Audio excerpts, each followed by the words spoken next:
So I spent hours doing that. I watched so many wolf documentaries that my terriers began to howl in their sleep. I kid you not. They have 2 Jack Russell Terriers. They're very small, and so normally when they bark in their sleep, the legs start going, and then it sounds like a Star Wars laser gun. It's like this. This time I was walking by, and there's Peanut. She's laying on the couch. Legs are running. I'm thinking, this is going to be good, and I hear... No more PBS for you.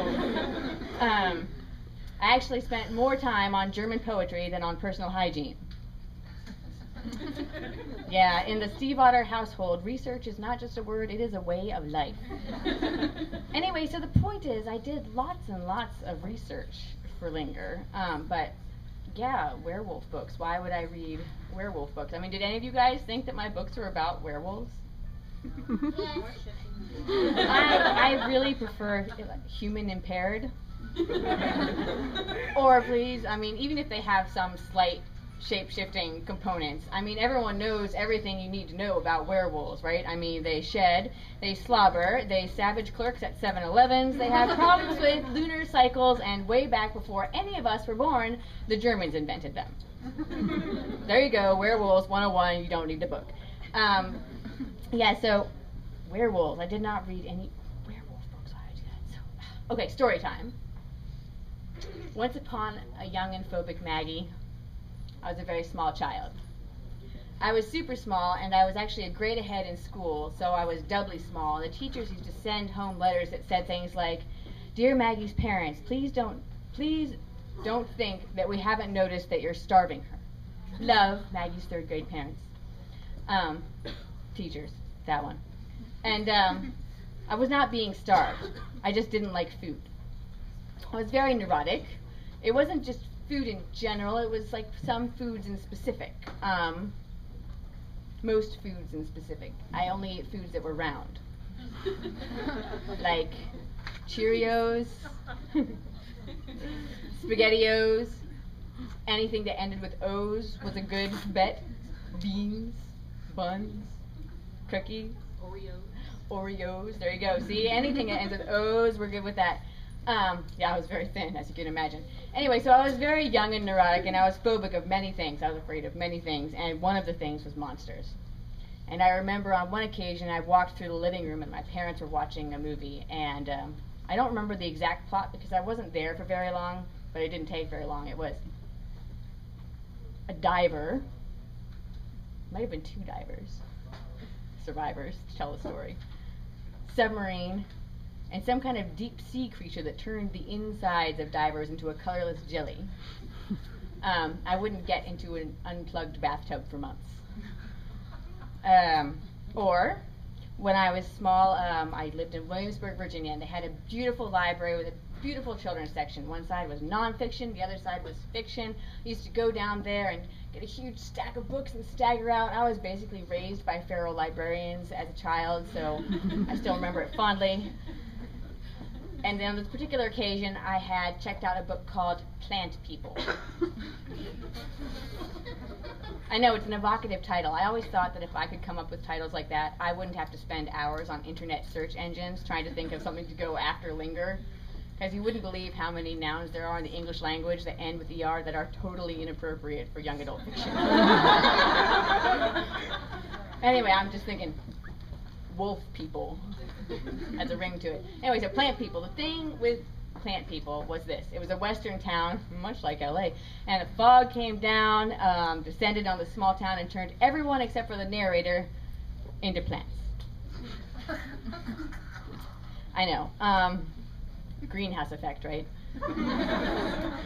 Anyway, so, yeah, the thing about it is that I wouldn't have been affected by people turning into plants because, please, if people were turning into plants west of the Mississippi River, we would have seen it on the news, right? I was logical, even if I was phobic. And there were no news reports so far. But it had photographs, black and white photographs. And it had photographs of the town, the mist, and then the one that stuck with me forever was the one of the narrator's mother washing the dishes after the mist had come down, and you could see the close-up on her hand, and she had veins in it. Not veins like blood pumping through them, but veins like chlorophyll pumping through them as she turned into a plant. Oh no! Anyway, so yeah, that it haunted me, and the worst part of all of it, with the photographs and all that, was that when I thought back, I couldn't remember if I'd gotten it from the non-fiction side or the fiction side.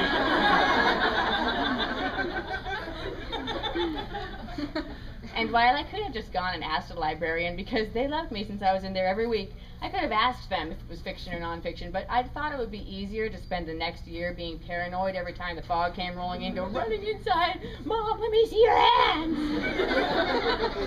She pulled through, thank you for asking, she's fine. Anyway, so, it should come as no surprise to you then, that when I saw a snippet of Teen Wolf, I was deeply scarred.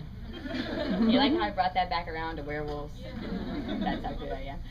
So yeah, I saw it, and I knew that there weren't such a thing as werewolves, but just to be on the safe side, until I reached the age of 14, I never looked at the full moon for any longer than 11 seconds at a given time.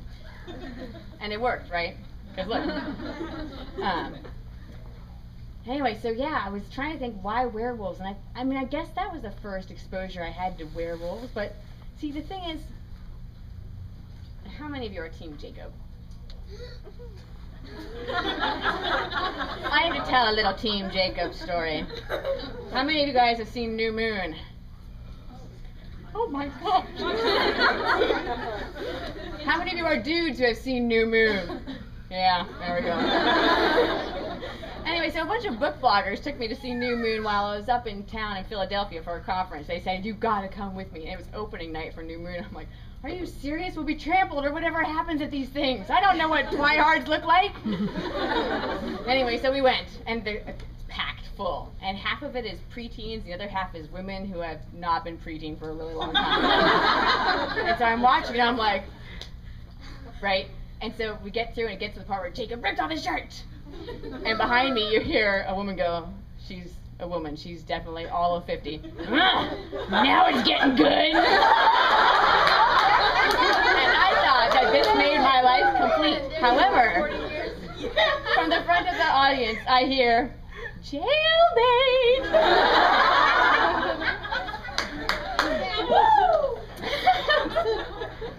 Anyway, so Team Jacob, yeah, I have to say, I'm sorry, girls, I do not find werewolves sexy. Again, the whole shedding, slobbering, flea and tick collar thing. Do you know that when Jacob is not rippling golden muscles, the rest of the time he smells like wet dog? And so, I like to think that I don't really write about werewolves, because when my wolves are wolves, they're wolves, right? And when they're humans, they're emo teenagers. There's nothing in between. There's no monster. There's no werewolf. I mean, if anything, they're shapeshifters, right? And no, not even shapeshifters. They're metaphors. Metaphors, I tell you, for losing your identity in an increasingly homogenous suburban society. And then I wake up and I'm like, damn it, I wrote a trilogy about werewolves. So I'm afraid that I do not have the answer for why werewolves, and I'm going to keep working on it, and ask me again when Forever comes out. That's all I got. I got to say, by the way, recently people have been sending me emails with fan art in, and I read all of my emails. And if you're going to send pictures of Sam naked, please just warn me beforehand.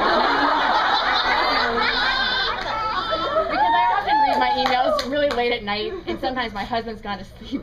And when I scream, I like to know beforehand.